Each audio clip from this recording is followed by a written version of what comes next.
भाई, कई बार आप सब लोगों को बता चुका हूँ, बहुत बार आप लोगों से चर्चा कर चुका हूँ और लगातार 3 साल से आपको बता रहे हैं कि आपके लिए किस तरह का समाज, किस तरह के नियम, किस तरह की सरकार और पूरी दुनिया पर कैसा नियंत्रण आ रहा है। आप उसको कितना सीरियसली लेते हो, ये तो निर्भर करेगा आपके ऊपर।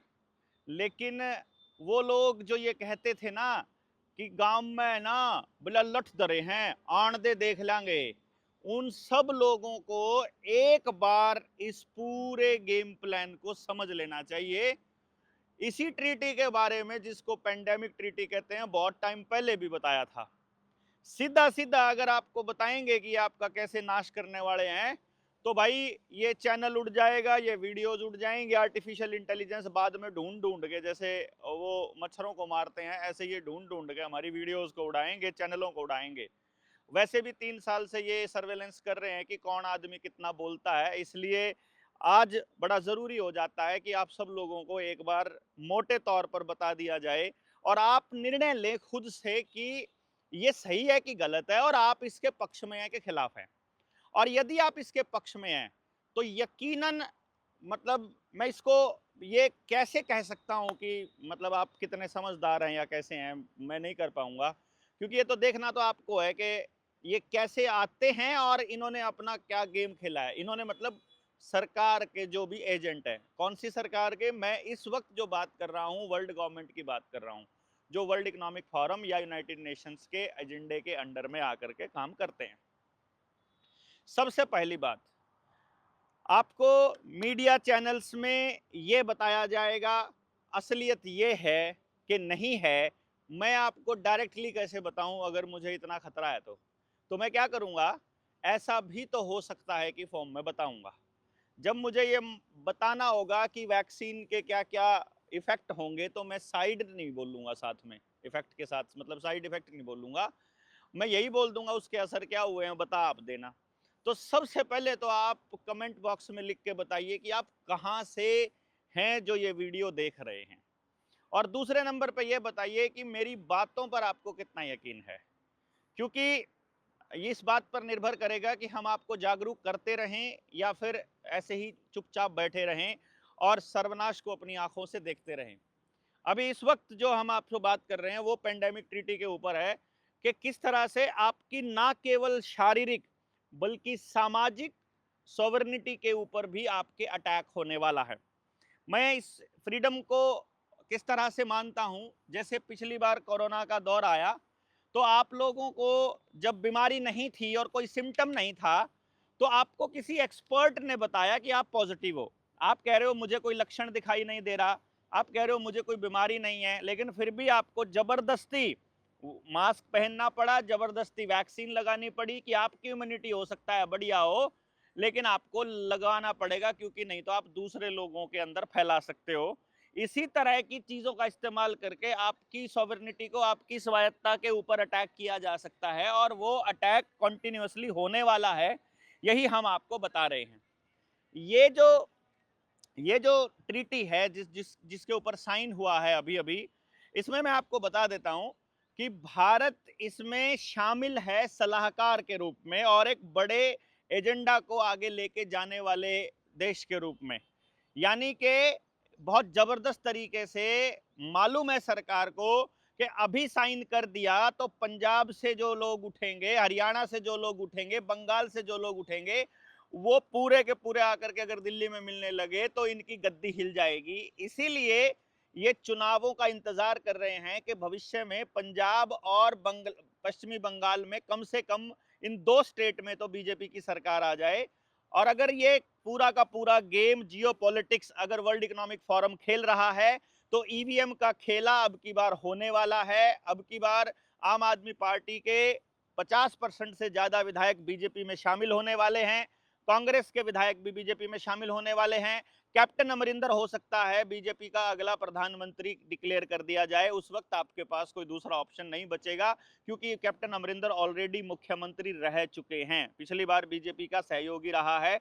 तो बीजेपी के पास किसी भी स्टेट में एंट्री के लिए आम आदमी पार्टी एक कवरिंग फायर के तौर पे काम करती रही है, एक कवरिंग एजेंट के तौर पे काम करती रही है, और वो काम बीजेपी के लिए आम आदमी पार्टी ने पंजाब में बखूबी किया है।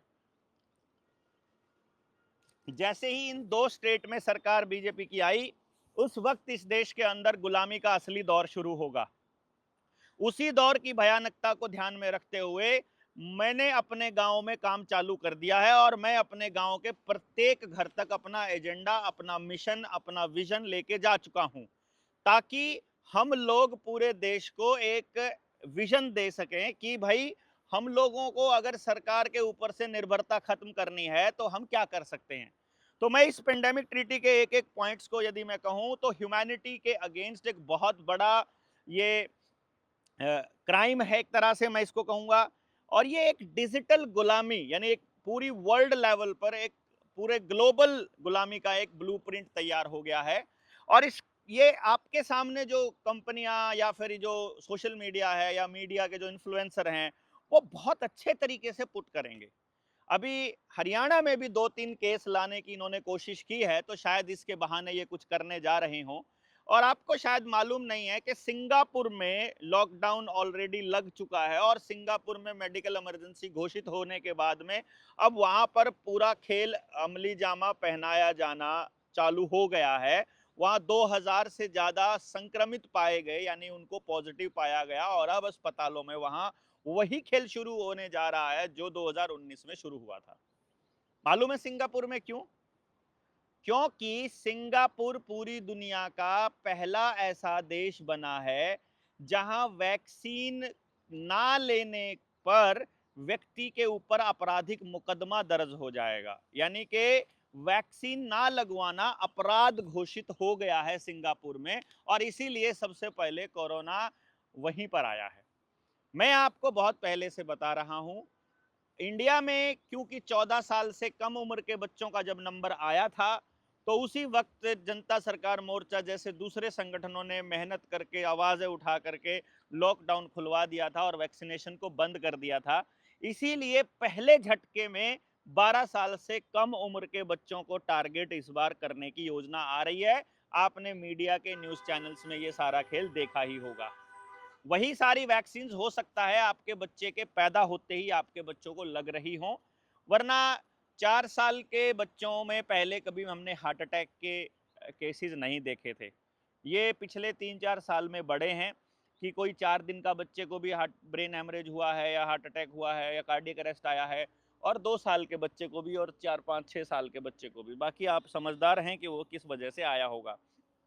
तो ये कोई विश्व के स्वास्थ्य को सही करने के लिए नहीं, बल्कि वैश्विक नियंत्रण के लिए एक कागज दस्तावेज है, जिसको यदि इम्प्लीमेंट कर दिया जाता है तो देश का संविधान नल एंड वॉइड हो जाएगा। देखो, मैं आपको बताऊं, पहले मैंने 2-3 साल पहले जो वीडियो बनाई थी, तब भी मैंने ये कहा था कि हमारे देश का संविधान नल एंड वॉइड हो जाएगा। लेकिन मैं आपको एक बात बता दूं कि इसमें कहीं पर भी ये नहीं लिखा हुआ है कि आपके देश का संविधान नल एंड वॉइड हो जाएगा। देखो कमाल की बात क्या है, क्योंकि पूरे देश में जब आपकी तनख्वाह रोकी जा रही थी, जब आपका राशन रोका जा रहा था, आपकी पेंशन रोकी जा रही थी, जब आपका मूवमेंट, आपका आना जाना रोका जा रहा था, उस वक्त भी ये आपके ऊपर जबरदस्ती कर रहे थे एसओपी के नाम पर। स्टैंडर्ड जो प्रोसीजर का जो ऑपरेंडी है, यानी उसको किस तरह से अमली जामा पहनाना है, उसका जो प्रोसीजर था उसके नाम पर, यानी केवल गाइडलाइन आई थी ऊपर से, और उस गाइडलाइन को ही इन्होंने कानून के जैसा थोप दिया। तो अगर डब्ल्यूएचओ ऐसा कानून दे दे, ऐसा मतलब आपको एक ऐसी गाइडलाइन दे दे कि आपके जो नागरिक अधिकार हैं, आपके जो इंसान होने के अधिकार हैं, उनको बाद में एक्सेस कर लेना, अभी ये बीमारी चल रही है, अभी महामारी चल रही है, अभी आपके ऊपर ये जबरदस्ती नियंत्रण आपको करना पड़ेगा, इस टाइम के लिए आप मान जाओ, 20-21 दिन आपने कोई चीज फॉलो कर ली, आप उसके आदी हो जाते हो, फिर आपको कोई फर्क नहीं पड़ता है। तो अब आपकी जो दुकान खराब हुई थी, जो आपकी बेरोजगारी है, जो आपकी बर्बादी है, जो आपका लोन में डूबा होना है, जो आपके डिप्रेशन है, वो अब आप अपनी किस्मत मान करके उसे अपना मान चुके हो, और अब सरकार से सवाल पूछने की आपकी हिम्मत समाप्त हो चुकी है। तो इसी तरह से 21 दिन पहला एक ट्रायल होता है किसी भी आदमी की किसी चीज को आदत बनाने में, किसी आदमी की कोई आदत बदलने में। तो ये एक गेम प्लान है। तो सबसे पहले मैं आपको बता दूं, इसमें ये लोग कह रहे हैं कि हम दुनिया को, ये जो पेंडेमिक ट्रीटी है इसका पर्पस वो बता रहे हैं कि दुनिया को अगली महामारी के लिए तैयार करना। देखो कमाल की बात क्या है, इन लोगों को इतनी चिंता है हमारी कि ये दुनिया को अगली महामारी के लिए तैयार करने की योजना बना रहे हैं। दूसरी बात ये कह रहे हैं आपस में सहयोग बढ़ाना। दूसरी महामारी के लिए तैयार करने का मतलब है फिर आपको बिल गेट्स की वो किताब जरूर पढ़नी चाहिए जिसमें वो अगली महामारी के लिए तैयार होने को बोल रहा है। देखना बिल्कुल वैसे ही वो काम कर रहे हैं। अगले नंबर पर सहयोग बढ़ाना, मतलब आपने सहयोग नहीं बढ़ाया तो आपको देशद्रोही घोषित कर दिया जाएगा। और ये ऑपरेशन सिंदूर चलाया था जिस वक्त, इधर तो आप ऑपरेशन सिंदूर में उलझे हुए थे और उधर जो है वो पेंडेमिक ट्रीटी के ऊपर वहां पर तालियां बज रही थी और उसके ऊपर सिग्नेचर्स हो रहे थे। फिर वो कह रहे हैं, देखना आपको शब्दों के अंदर ही छुपी हुई गेम प्लान को समझना है। स्वास्थ्य सेवाओं की समानता सुनिश्चित करना। असल में ये कह रहे हैं कि पूरी दुनिया में हर किसी को एक ही इंजेक्शन लगाना है, एक ही वैक्सीन लगानी है। जब ये बोल रहे हैं स्वास्थ्य सेवाओं की समानता सुनिश्चित करने को, जबकि आयुर्वेद कह रहा है कि सबकी प्रकृति अलग होती है हर शरीर की। होम्योपैथी कह रही है कि फैमिली हिस्ट्री छोड़ो, जीन्स तक का भी प्रभाव पड़ता है। तो आप ये कैसे कह सकते हो कि किसी एक छोटी या बड़ी बीमारी के लिए आपको एक ही तरह की वैक्सीन सबको लगानी चाहिए या लगानी पड़ेगी या हम लगाएंगे? तो असल में तो ये ग्लोबल गवर्नेंस का एक मॉडल तैयार हो रहा है। पूरी दुनिया पर कब्जा करने का इजरायलियों का अमेरिका के थ्रू जो गेम प्लान है उसको अमली जामा पहनाया जा रहा है। आज़ादी की इस लड़ाई में अब की बार हम अंग्रेजों से अधूरी आज़ादी नहीं लेने वाले हैं। अब की बार WTO से भी आज़ादी चाहिए, वर्ल्ड हेल्थ ऑर्गेनाइजेशन से भी आज़ादी चाहिए, अंग्रेजियत से भी आज़ादी चाहिए, और जितने दुनिया के लेवल पर भारत को बांधने वाली संधियां हैं, हर संधि से आज़ादी चाहिए। हो सकता है वो आपको परमाणु बम से डराने लग जाएं, लेकिन परमाणु बम से अगर आप डर गए तो आप कभी जीत नहीं पाओगे। मैं आपको एक बात बता देता हूं, भारत पर कभी भी परमाणु बम गिराया नहीं जा सकता। मैं आपको ये बहुत अच्छे से बता रहा हूं। भारत पर परमाणु बम क्यों नहीं गिराया जा सकता, इसको समझना है यदि, तो आपको देखना होगा कि एशिया के जो दक्षिणी हिस्से पर, वहीं पर इतनी जलवायु, इतनी विविधता, इतने जो जड़ी बूटियां और इतना जंगल, ये सब कुछ मिलता है। अभी क्या है कि इन्होंने पेस्टिसाइड डाल करके हमारे जंगल खत्म कर दिए हैं, पर यदि आज हम लोग जागरूक होना शुरू करेंगे, तो आज हमने अगर पेस्टिसाइड डालना बंद कर दिया तो जड़ी बूटियां उगना अपने आप शुरू हो जाएंगी और 3 साल में हमारी धरती वापस वैसी हो जाएगी कि हम गोवंश से दोबारा से, यानी बैल से हम लोग खेती करने लायक हो जाएंगे। यानी आपका जो सब्र है वो 3 साल का है, और जो ये पेंडेमिक ट्रीटी को अमली जामा पहनाना है वो 2 साल का है।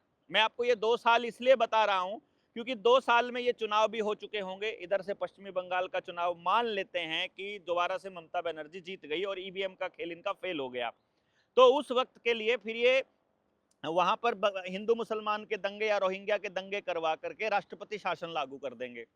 इसी तरह से पंजाब में भी इनका जो प्लान बी है वो राष्ट्रपति शासन है।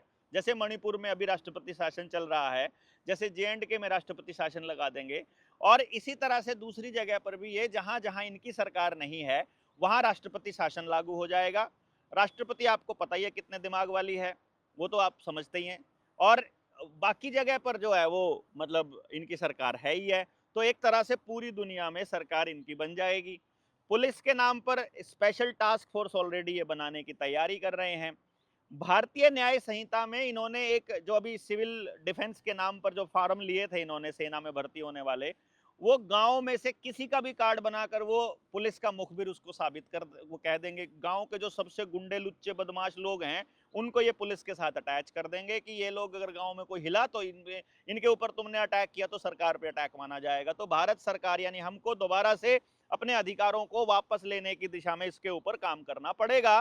तो मैं आपको ये इसलिए बता रहा हूँ 2 साल का समय, क्योंकि वर्ल्ड इकोनॉमिक फोरम और WHO ने भी 2 साल का समय दिया है इसके लिए, और 2 साल का समय ही भारत के अंदर बाकी की सरकारों का और चुनाव होने का रह जाएगा। और 2 साल में ही ये सारा का सारा अगले चुनाव जो सरपंची के चुनाव हैं वो भी अपने हरियाणा में 2 साल के बाद ही हैं। तो ये सारा का सारा प्लान इस तरह से अमली जामा पहनाया जाना है कि भैया इस 2 साल के गेम में कंट्रोल करने का रास्ता तय कर लो। तो आपके पास अपना संगठन बनाने का, अपने गांव को तैयार करने का, घर घर जाने का जो समय है वही 2 साल है। तो अब आप इसको किस तरह से इस्तेमाल करेंगे ये तो निर्भर करेगा आपके ऊपर। फिलहाल मैं आपको इसके कुछ पॉइंट्स बता देता हूं कि ये किस तरह से लेकर के जाएगा आगे, और ये जो मीडिया चैनल है ये कैसे बताएंगे और असलियत इसकी क्या है, मैं दोनों चीजें आपके सामने रख देता हूं। सबसे पहले इसके अंदर जो बहुत बड़ा रोल रहेगा वो डिजिटल हेल्थ सर्टिफिकेट का रहेगा। यानी कि जैसे आप हेल्दी हो या नहीं ये आप नहीं बता पाओगे, आपका लोकल डॉक्टर नहीं कहेगा कि ये हेल्दी है, ये ठीक ठाक है, आप अपने बच्चे को नहीं कह सकते कि ये ठीक ठाक है, बल्कि एक आदमी आएगा वो आपका टेस्ट करेगा और वो बताएगा कि आप हेल्दी हो या नहीं हो। यानी कि वो जो डिजिटल आईडी है वो बनेगी, तो आपका हेल्थ रिकॉर्ड रखा जाएगा बचपन से लेकर के, फिर आपका वैक्सीन का स्टेटस देखा जाएगा कि आपने वैक्सीन ली हुई है कि नहीं ली हुई है। वो पिछली बार आपने देखा ही था कि 3 महीने के बाद आपको दोबारा से वैक्सीन लेनी पड़ेगी, नहीं ली है तो आपका नंबर कट जाएगा। आप मतलब आप जो है, क्योंकि अभी तो सारा का सारा ग्लोबल चल रहा है ना कि कौन सा बैच आपको देना है फिलहाल, तो कुछ लोगों को पहला बैच दे देंगे अभी, कुछ लोगों को दे देंगे आगे 2-6 महीने बाद, कुछ लोगों को आगे दे देंगे, वो मैं आपको बताऊंगा ये पूरा खेल। फिर मेडिकल हिस्ट्री पूरी देखी जाएगी, ब्लड का डेटा, डीएनए का सैंपल और आपकी मेंटल हेल्थ, सारी चीजें जो हैं वो उस आईडी कार्ड के अंदर मेंशन होंगी। और जो वैक्सीन का कोड है वो बताएगा कि आप विदेश जा सकते हैं कि नहीं जा सकते हैं। यानी कि आप वैक्सीनेटेड काउंट हो रहे हो तो आप विदेश में जा पाओगे, आपकी टिकट होगी, एयर टिकट, नहीं तो नहीं होगी। लेकिन अभी तो कह रहे थे कि आप किसान की फसल को भी बाहर तक लेके जाना है, इसलिए हिसार का एयरपोर्ट बना है, मोगली जी जब यहाँ आए थे। चलो बाकी बताएंगे, आपका बच्चा स्कूल में पढ़ सकता है कि नहीं पढ़ सकता है ये भी आपका वैक्सीन का स्टेटस ही बताएगा। अब इसमें आप बता दीजिए आपके अधिकार जो हैं वो एक वैक्सीन का कोड बताएगा, तो आपके अधिकार सस्पेंड हो जाएंगे यदि इस ट्रीटी को पूरी तरह से आप मान लोगे तो। भक्तों को मैं बता देता हूं भाई, जो वैक्सीन से आपके पक्के इलाज करने का जो मोदी जी ने एक सर्टिफिकेट बनवाया था जिसके ऊपर पहले आपकी उसकी खुद की फोटो लगती थी और अब उसने फोटो हटवा दी थी, वो आप खेल समझिए। आप लोगों को क्या लगता है, आप लोग तो अंधभक्त हो ना, आप लोग तो आरएसएस से हो ना, आप लोग तो बीजेपी से हो ना, जो है मतलब मैं उनकी बात कह रहा हूँ। वो तो एक बार देख लो कि आपके घरों की क्या हालत है, आप आपका रोजगार, आपका जो बीमारी का हालत है वो सही है कि किस तरह से चल रहा है। बाकी आपको नहीं समझ में आ रहा है तो कोई बात नहीं। इसमें जो दूसरा पॉइंट आ रहा है वो है मैंडेटरी मेजर्स लेने का। मतलब कुछ चीजें आपको लेनी ही पड़ेंगी, जैसे वो कह रहे हैं कि यदि आपने वैक्सीन नहीं लिया है तो आप घर से बाहर नहीं निकल सकते, यदि आपने मास्क नहीं लगाया है तो आपका चालान कटेगा, यदि आपने आरटीपीसीआर टेस्ट नहीं करवाया है तो आप एक जिले की बाउंड्री छोड़कर दूसरे जिले में एंटर नहीं कर सकते। यानी आपकी मर्जी हो या ना हो, आपको एक तरह से टेस्टिंग के लिए तो वो रखेंगे ही रखेंगे। यानी आप बिना उनकी लैब में कैद हुए, बिना उनके पिंजरे में कैद हुए आप उनके लैब रैट हो जाएंगे। ये इसका एक पूरा का पूरा खेल है। अगर इसके अगले बिंदु की तरफ देखा जाए तो ये लोग कह रहे हैं पेंडेमिक ट्रीटी के जो फायदे हैं ये उसमें लिखा हुआ है। देखो वो अप्रोच बता रहे हैं आपको बढ़िया वाली, जैसे कि मान लो यहाँ पर कहेंगे कि भाई पूरे देश में ना फैले इसलिए इनको लगाना जरूरी है, इसलिए इनको वैक्सीन लगाना जरूरी है, चलो इनको मास्क लगाना भी जरूरी है। वो सब तो पहले आप देख चुके हो, सब कुछ आप पहले देख चुके हो। ज्यादा से ज्यादा लोगों तक पहुंचाना आपकी जिम्मेदारी है इस वीडियो को, वरना फिर से हम उसी तरह से रह जाएंगे। करोड़ों लोगों तक ये वीडियो पहुंचनी चाहिए। और आपकी जानकारी में जो भी व्यक्ति है इसको जरूर समझ ले, मैंने दोनों पहलू बताए हैं कि मीडिया क्या दिखाएगा, अभी उसने दिखाया नहीं है, और हम क्या दिखा रहे हैं। कोई कॉपीराइट नहीं लगता है मेरी वीडियोस को अपने चैनल पर, अगर आप डालते हो तो कोई कॉपीराइट नहीं लगाऊंगा मैं, आप डालिए जितना डाल सकते हो, मैं बता रहा हूं आपको। इसमें जो अगला जो पॉइंट बता रहे हैं वो वन हेल्थ अप्रोच बता रहे हैं। वन हेल्थ अप्रोच का मतलब क्या है, वो कहते हैं कि आदमी और पशु की हेल्थ को एक तरह से मतलब एक तराजू में तोला जाए और पर्यावरण को इसमें ध्यान रखा जाए, मतलब पर्यावरण को ध्यान में रखा जाए। मैं समझ रहा था, मैं कहा यार ये पंगा कैसे है, ओ हो फिर समझ में आया। समझ में ये आया कि यदि आपकी गाय में वो वायरस मिलने का कोई चांस मिला तो आपकी दूध की सप्लाई बंद हो जाएगी। यदि आपके खेत में फसल थी खड़ी थी और मुझे बताया उन्होंने कि भाई देवेंद्र उधर आपके खेत में ऐसे ही जैसे वीडियो बना रहा था, तो आपकी लोकेशन ने बता दिया कि आप वहां पर थे, आपकी ट्रैवल हिस्ट्री ने बताया कि आप उस खेत के आसपास थे, तो उस खेत में वायरस होने के चांस हैं, तो उस खेत का अनाज कोई नहीं खा पाएगा या फिर उस खेत में हो सकता है उस खेत को आग लगा दी जाए।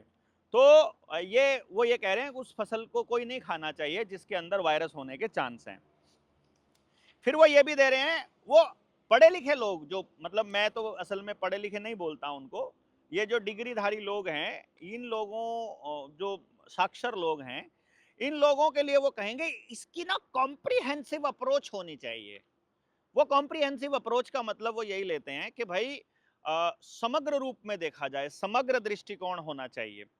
अब उस कॉम्प्रिहेंसिव अप्रोच में वो ये कह रहे हैं कि मान लो किसी जंगल में वायरस होने की पुष्टि हो गई या उनको शक हो गया, तो उस जंगल से आदिवासियों को विस्थापित करेंगे जबरन। ये जो खेल चल रहा है ये इसीलिए चल रहा है ना भाई, संसाधनों पर कब्जे का तो खेल है। गांव तो खाली करवाने ही करवाने हैं, फसलों पर तो, जमीनों पर तो कब्जा इनको चाहिए ही चाहिए। आप मानो या ना मानो, ये गेम प्लान तो चल ही रहा है, आपको समझ में आए कि ना आए। हम पहले बता रहे हैं फूड सप्लाई को रोक दिया तो शहरों में आग लग पड़ेगी, शहर वाले पागलों की तरह हो जाएंगे और सबको 5-5 किलो अनाज पर या एक एक ब्रेड की रोटी पर निर्भर रहना पड़ेगा। कोई बड़ी बात नहीं है। एग्रीकल्चर के ऊपर, एनिमल फैसिलिटी के ऊपर आपका, उनके ऊपर सीधा नियंत्रण करने का एक खेल है। अब आप समझिए इसको किस तरह से लेते हो। क्राइसिस के लिए प्रिपेयर्डनेस के बारे में ये बता रहे हैं कि पहले से रणनीति बनानी पड़ेगी कि अगर वायरस आया तो क्या करेंगे, अगर यहाँ पर लॉकडाउन लगा तो क्या होगा। तो इसके लिए क्या करेंगे, मॉक ड्रिल करेंगे। मॉक ड्रिल का खेल आपने अभी अभी देखा, मतलब इतने झूठे सारे मीडिया के चैनल हैं कि मॉक ड्रिल चल रही थी उसको युद्ध बना दिया कि भाई लाहौर पे कब्जा हो गया, कराची पे कब्जा हो गया, बस इस्लामाबाद पे कब्जा होने वाला है, पाकिस्तान की राजधानी बस अब अपने कब्जे में आने वाली है। वो आपने पूरा खेल देखा। तो मॉक ड्रिल को ही असली युद्ध में तब्दील करने का तो टैलेंट बस इन कमीनों के पास ही है। अभी आप लोगों को एक मॉक ड्रिल चल रही हो कि भाई पेंडेमिक, हर तीसरे चौथे छठे महीने मॉक ड्रिल चल पड़े, मान लो कि ये सायरन बजे तो तुमने घरों में दुबक जाना है, ये सायरन बजे तो तुमको मास्क लगाना चालू कर लेना है। टीवी जो आपके शहर की स्क्रीन के, हर जगह पर स्क्रीन लगी हुई है ना आपके शहर में चौराहों पर, वहां पर आदेश पारित होंगे और उनके साथ माइक लग जाएंगे कि आप जा रहे हो तो आपको 24 घंटे आपके दिमाग के ऊपर, मतलब आपके टीवी के माध्यम से, कॉलर ट्यून के माध्यम से, मतलब मोबाइल भी आपको बंद करके फेंकने पड़ेंगे अल्टीमेटली लास्ट में। वो आपको देखना, मैं आपको बताऊंगा, आप फेंकोगे, अपने हाथ से फेंकोगे, अपने बच्चों को अपनी आंखों से बर्बाद होते हुए देख रहे हो और फिर भी मोबाइल नहीं फेंक रहे हो, फिर भी उनके हाथ से में पकड़ा रखा है। कितनी कितनी खतरनाक माँ बाप हैं आप लोग। आर्टिफिशियल वायरस की सिमुलेशन की जाएगी, मीडिया में एक पूरा हाइप क्रिएट की जाएगा, मीडिया हिस्टीरिया, मतलब जैसे अभी लॉकडाउन, अभी ये युद्ध के नाम पर जो हुआ, ये अभी इसी तरह से वायरस के नाम पर, क्योंकि सारे मीडिया चैनल्स अंबानी अडानी के हैं।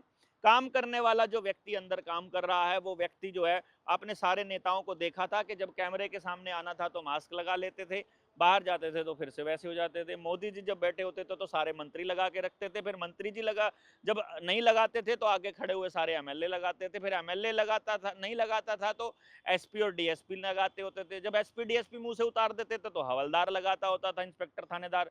हवलदार उतार लेता था तो आगे सिपाही लगाता था, और सिपाही उतार देता था तो जनता लगाती थी। मतलब गुलामों की एक टेस्टिंग की प्रोसेस कॉन्टिन्यूसली चल रही थी। और ये इमरजेंसी लगाने के लिए काफ़ी है, इतना सारा मटेरियल, अगर इतना सारा कुछ हो जाए और इमरजेंसी डिक्लेयर कर दें, भैया इमरजेंसी डिक्लेयर हो गई, मैं आपको बता रहा हूँ, इमरजेंसी में घर से निकलने वाला मैं पहला आदमी होऊंगा। मतलब हमको जीने का कोई शौक नहीं है ऐसी जिंदगी जिसके अंदर गुलाम होकर के रहा जाए, तो हम इसको तोड़ेंगे।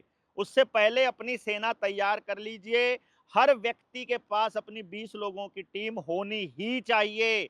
ये जो हम लोग, आपको क्या लगता है आवेदन के लिए आपको तैयार कर रहे थे, अरे भैया हमको 3 साल, हमको मालूम था ये हालात आने वाले हैं, इसीलिए एक दिन हम घर में नहीं बैठे और टीम तैयार करते रहे। इसका पर्पस ये था कि भाई तुम आवेदन के नाम पर आ जाओ यार, हेल्थ के नाम पर आ जाओ यार, तुम एजुकेशन के नाम पर आ जाओ, किसी नाम से आ जाओ, तुमको राजनीति करनी है उसके नाम पर आ जाओ, पर बोलने की हिम्मत तो रखो। कम से कम समाज में इन मुद्दों के ऊपर बोलो तो सही। लेकिन नहीं, आप मुद्दों पर नहीं बोलेंगे, बस अपनी जो आपकी इच्छा है वो पूरी हो जाए। भैया, आपका आवेदन लग गया है ना, तो इस पे लाइव बना लो। अब आप अगर हेल्थ एजुकेशन पर काम करते हो अपने साथ में, तो इस पे लाइव बना करके चलो। इस पेंडेमिक ट्रीटी के सारे पॉइंट्स आपको चाहिए, मैं आपको भेज दूंगा। जिसको चाहिए बता दीजिएगा, मैं आपको बताऊंगा। उनमें अपने नोट्स बनाकर अपनी भाषा में लिखिए, लाइव चलिए, वीडियो डालिए, पोस्ट लिखिए, लिखते जाइए कंटिन्यूअसली। आपको ये करना पड़ेगा ताकि आसपास के लोगों को पहले से ही पता चल जाए कि ऐसा करने वाले हैं। अभी बोल दोगे ना, अभी आपको पागल बोलेंगे, कोई दिक्कत नहीं है, चैनल नहीं उड़ेगा। लेकिन जिस वक्त आएगी ये, उस वक्त बोलोगे तो ये चैनल उड़ जाएंगे, तो खबर नहीं पहुंचा पाओगे। पहले से बोलते रहो। आज जो ये हो रहा है, ये हम पहले से बता चुके हैं आपको, इसीलिए आज लोग ट्रस्ट करने लगे हैं। वरना उस वक्त तो हमको भी पागल बोला करते थे। हमने बोलना बंद नहीं किया। हमारे ही साथी हमको बोलते थे, गांव में 1.5 घंटा बोलने का क्या मतलब, ऐसा बोलते थे। मैं बोलता था, भाई आज इनको समझ में ना आए कोई बात नहीं, बीज डल गया इनके दिमाग के अंदर, सारी चीजें डाल दी हमने कि भैया आपका जो खाना है, आपका जो अनाज है वो वेस्ट होगा। या तो आपका अनाज मंडी में वेस्ट हो रहा है, या आपका खेत में ही नहीं हो रहा है, या आपको बीज ही गलत मिला है, या आपके खेत में पानी की शॉर्टेज आ रही है, या आपको बिजली नहीं मिलेगी, या पेट्रोल डीजल नहीं मिलेगा, या आपके वाहन बंद कर दिए जाएंगे। किसी ना किसी तरीके से आपको उस हालत में लेकर के आना है इनको, वो लेकर के आ ही रहे हैं। तो इसको समझो आप कि कितना बड़ा खेल चल रहा है। तो इसलिए अगला फोल है इंफोडेमिक मैनेजमेंट। इंफोडेमिक मैनेजमेंट का मतलब है कि इंफॉर्मेशन को मैनेज कर लेंगे। जैसे हम जैसे लोग जो बोल रहे हैं उसको बोलेंगे मिस इन्फॉर्मेशन फैला रहा है। कोई डॉक्टर अगर सच बताने लगे, मान लो जैसे कि कोरोना के टाइम पे क्या हुआ था, कोई डॉक्टर अगर कोरोना का सच बता देता था या बोल देता था, तो उसका लाइसेंस रद्द कर देते थे, तो उसको कोई इंटरव्यू देने का अलाउड नहीं था।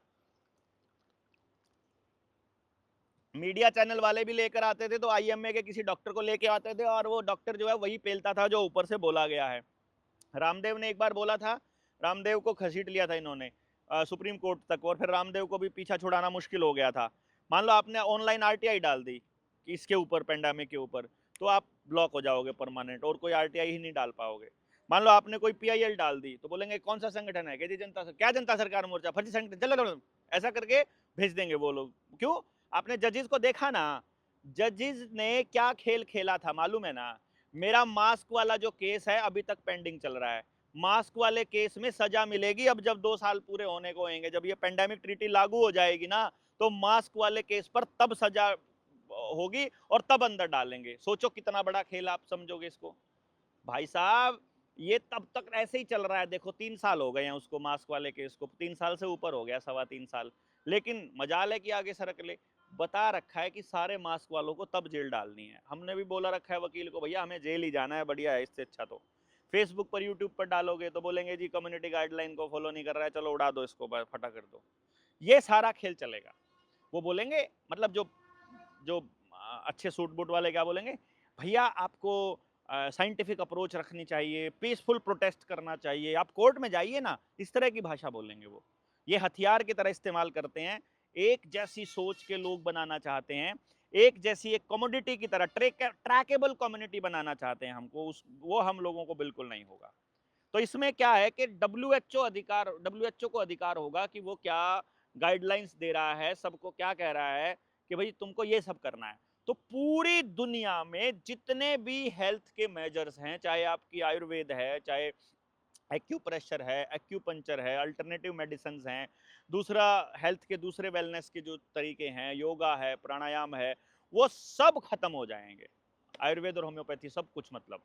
तो आपको अगर ये खत्म करना है तो आप चुप रहिए, अदरवाइज आपको बोलना पड़ेगा। और मैंने आपको बता रहा हूँ, अपनी गिरफ्तारी की या अपने गायब होने वाली स्थिति में हम क्या करना है, वो वीडियोस हमने पहले से बना के रखी हुई हैं, वो बस फॉलो कर लेना। चैनल नीडर जेएसएम करके चैनल है, नया बनाया है, नीडर जेएसएम ब्रैकेट में देवेंद्र बल्हारा, इसका लिंक मैं इसमें डिस्क्रिप्शन में डाल देता हूँ। वो उसको दोबारा से चैनल को जो है वो सब्सक्राइब कर लीजिए। और शुक्रवार को, यानी कि फ्राइडे को शाम को 10 बजे मैं उस पर एक वीडियो लगाऊंगा रात को। तो आप लोग अगर रात को 10 बजे चलाकर सो जाएं तो उसके ऊपर जो है ट्रैफिक बढ़ जाएगा, और वो मतलब जो सब्सक्राइबर्स हैं वो बढ़ जाएं, ताकि लोगों तक जाना शुरू हो जाए। तो हम लोग उसमें इसी तरह से डालेंगे लंबी लंबी वीडियोस, ताकि मैक्सिमम लोग लगा करके उसको छोड़ सकें, ताकि वो चैनल जाए, एक बार चलता रहे थोड़ा बहुत। असली खबरें हम इस निडर इंडिया पर ही डालेंगे फिलहाल के लिए। तो इसमें जो आपका निजता का जो अधिकार है वो पूरी तरह से समाप्त हो जाएगा। आपका ब्लड टेस्ट की रिपोर्ट इंटरनेशनल लेवल पे जा सकेगी, आपका डीएनए का प्रोफाइलिंग वहां बन जाएगा, फेस स्कैन है। देखो, फेस स्कैन करने वाली टेक्नोलॉजी इंडिया के नाम पर नहीं है, वो भी इजराइल के नाम पर है। जितना भी टेक्नोलॉजी, जितना ये एप्पल का जो सॉफ्टवेयर है या फिर एंड्रॉयड का सॉफ्टवेयर है या फिर माइक्रोसॉफ्ट का सॉफ्टवेयर, वो सारा उनके पास है। तो कैमरास जितने भी हैं वो सारे के सारे रिकॉग्निशन वाले उनके पास ही हैं। अपने अपने पास तो कुछ भी नहीं है। अपने वाली सरकार तो हमारे टैक्स के पैसा दे करके उनकी कंपनियों को चला रही है बस खाली। आपकी ट्रैवल हिस्ट्री हो गई, सोशल मीडिया का बिहेवियर हो गया, सब कुछ। यानी कि वैक्सीन कंपनियों को पूरी तरह से कंट्रोल करने का एक मौका मिल जाएगा। और ये कोई महामारियों का दौर आज का नहीं है। 1918 में लेकर आए, 1976 में लेकर गए, 1976 में स्वाइन फ्लू लेकर के आए थे, 2001 में लेकर आए, एंथ्रैक्स को लेकर आए, 2009 में स्वाइन फ्लू, 2014 में इबोला लेके आए, 2019 में कोविड-19 लेकर आए। हर बार नए कानून बने, नई टेक्नोलॉजी और नागरिकों की आज़ादी छीन ली गई। अब देख लो आप कि भारत पर इसका क्या अधिकार होगा। क्योंकि देखो, आप अगर बीमार नहीं है, मान लो आपको इसमें कंट्रोल किसको करना है? ये रोग कंट्रोल करना इनका मकसद नहीं है, रोगी को कंट्रोल करना मकसद है, आपकी आज़ादी को समाप्त करना इनका मकसद है। डॉक्टर नहीं बता पाएगा कि आपको देना क्या है, कंपनियां बताएंगी कि आपको कौन सी वैक्सीन देनी है, यानी कंपनियों को ज्यादा अधिकार हो जाएगा। और इसके ऊपर तो आपको एक और बताऊंगा मैं आपको कि आपकी नेचुरल इम्यूनिटी को इम्यूनिटी नहीं बोलेंगे, ये बोलेंगे जो वैक्सीन से सर्टिफाइड, जो सर्टिफाइड वैक्सीन से जो इम्यूनिटी है, सिर्फ उसी इम्यूनिटी को इम्यूनिटी मानेंगे हम, बाकी की इम्यूनिटी को इम्यूनिटी नहीं मानेंगे। मतलब क्या गुंडागर्दी चली हुई है यार, और हम लोग इस पे चुप बैठेंगे? मुझे नहीं लगता इसके ऊपर आप लोग चुप बैठेंगे। आपके बच्चों का नंबर आ गया अब तो ना, अब कैसे बचोगे आप लोग? मतलब कुछ लोग बकवास कर रहे थे ना, ये आपको डरा रहा है, डरा रहा है, डरा रहा है। अरे डरा नहीं रहा हूं, मैं बता रहा हूं भैया, ये लोग ले आए हैं, आपके पास ऑप्शन नहीं है विरोध करने के अलावा। अरे किसी फॉर्म में कर लीजिए, जरूरी थोड़ा है आपको मेरा विरोध करना। जो जिसका करना है उसका कीजिए भाई। और इसके अंदर आपका जितना भी पैसा है, दवा है, डेटा है, ये सारा कुछ। इसमें जो सबसे बड़ा सवाल है कि भारत पर इसका क्या असर पड़ेगा। देखो भाई, भारत के लोगों ने यदि 5 किलो अनाज के लिए सरेंडर कर दिया, तो उनके बच्चों को तो ये लोग ही कंट्रोल करेंगे फिर। और मैं नहीं समझता हूँ कि भारत इसके अंदर इस वक्त लड़ने की पोजीशन में कोई नेता, कोई उद्योगपति या कोई एनजीओ या कोई संगठन या कोई पॉलिटिकल पार्टी इस टाइम पे है। आप बताओ, अवेकन इंडिया मूवमेंट एकमात्र ऐसा संगठन है जो इस पूरे गेम प्लान में शामिल है। लेकिन अवेकन इंडिया मूवमेंट में कुछ साथी जो हैं वो कहते हैं कि नहीं, हम सिर्फ इस पर कागजी कार्रवाई करेंगे, हम लोग आपके रुपए के मसले पर आपके साथ नहीं है। बिना समझे आप उस मसले को छोड़ रहे हो। हम आपके साथ हर मसले पर हैं जहां भी आप सरकार की किसी नीति का विरोध कर रहे हैं। आप हमारे साथ किस तरह से नहीं हो बताइए? अरे हमको सबको मिलकर लड़ना होगा, मैं आपको बता रहा हूं। तो मैं आप सब लोगों से रिक्वेस्ट कर रहा हूं, जितने भी संगठन हैं जो इस पूरे 3 साल में आए थे, इन सारे संगठनों को एक कॉल देनी चाहिए कि हम एक कॉल देते हैं। और जनता सरकार मोर्चा एक कॉल देता है इसके ऊपर कि हमको इसको आगे किस तरह से आगे बढ़ाना है।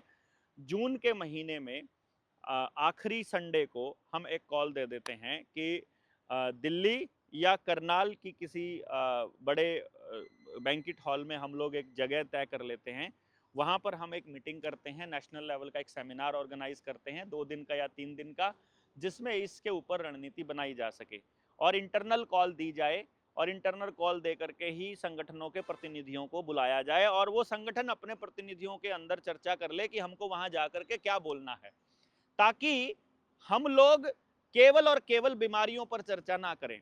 क्योंकि जो गांव का किसान जो कर्जे में डूब रहा है उसकी बात भी हमको करनी पड़ेगी। एलआईसी जो बर्बाद हो रही है, उनका पैसा डूब रहा है, उस पर भी बात करनी पड़ेगी। जो रोडवेज को प्राइवेट कर रहे हैं, जो जमीनों का अधिग्रहण जबरदस्ती कर रहा है, जो पंचायतों की जमीनों पर काबू हो रहा है, जो पानी में फ्लोराइड मिला रहे हैं, जो दूसरे तबके, जो गरीब तबके को जो अनाज के अंदर वो ऐसे केमिकल स्प्रे करके दे रहे हैं, जो गरीब तबके को जो राशन मिलता है कोटे में, वो सारा का सारा या तो फोर्टिफाइड दे रहे हैं या उसके ऊपर केमिकल छिड़क कर दे रहे हैं, तो उनको कैंसर हो रहा है उससे। तो जो गलत इलाज से हो रहा है, जो दूसरे मुद्दों पर जो बातें हो रही हैं, उन मुद्दों पर भी हमको बोलना होगा। इसके अलावा मुझे कोई रास्ता नजर नहीं आता है, क्योंकि आप रोडवेज के लिए बोलोगे तो रोडवेज आपके लिए बोलेगा, यदि आप किसान के लिए, हम किसान के लिए बोलेंगे तो किसान हमारे लिए बोलेगा। किसान के प्लेटफॉर्म पर जाकर जब हम ये वाले मुद्दे बताते हैं तो किसानों को समझ में आता है, और किसान हमारे साथ होते हैं। जब लॉकडाउन लगा था और उस टाइम पे जब हम वहां पर चंडीगढ़ में गिरफ्तार हुए थे, तो कितने सारे किसान नेता वो लोग वहीं पर उसमें शामिल थे, जो पहले किसान आंदोलन में सक्रिय थे, उस वक्त भी, मौजूदा हाल में, उस टाइम पर भी। तो मैं ये कह रहा हूं कि हम सब लोगों को, चाहे आप किसी भी फॉर्म में जो भी लड़ने वाले लोग हैं, हो सकता है कि हमारे आपके मुद्दे अलग अलग हों, हमारी सोचने का, काम करने का तरीका अलग अलग हो, लेकिन इन पर तो हमको मिलकर के एक बार तो कोई ना कोई एक चर्चा का एक अभियान शुरू करना चाहिए, क्योंकि अब चर्चा का समय आया है। अब टीम तैयार हो गई है, पूरे इंडिया में अब लोग जाग गए हैं, सब लोगों को मालूम पड़ गया है कि लड़ने की ताकत किन किन लोगों में है, कौन कागजी कार्रवाई का काम करेगा और कौन नहीं करेगा। मान लो एक वकील है, मैंने बोला कि ये सारे मुद्दे हैं, बोला ये वाले मुद्दे से तो सरकार गिर जाएगी, तो मैंने कहा बढ़िया है, क्या दिक्कत है आपको? बोला नहीं, मैं मोदी जी के खिलाफ नहीं जा सकता। वैसे वो देश की लड़ाई लड़ने की बात कर रहे हैं, वैसे वो मोदी जी के खिलाफ नहीं जा सकते। तो ऐसे लोगों की पहचान हो गई।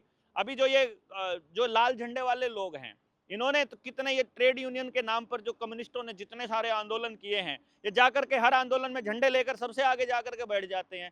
इनको वही 4 लोग होते हैं और वही अपना नारे लगाने में बेस्ट है और नेगोशिएशन करके निकल आते हैं। भाई हमारे तो मोर्चे के अंदर तो मैं स्पष्ट बता रहा हूं भैया, मैं दूसरा कोई झंडा, भाई हम अपना जनता सरकार मोर्चा का झंडा छोड़ने को तैयार है, नाम भी नहीं लेंगे हम अपना मोर्चे का, सिर्फ तिरंगे के झंडे के नीचे हम लोग खड़े हो सकते हैं, कोई भी एक झंडा बना लो उसके नीचे खड़े हो सकते हैं, कोई अलग अलग झंडों में हम लोग नहीं आए, तब जाकर के लड़ाई लड़ने का मजा है।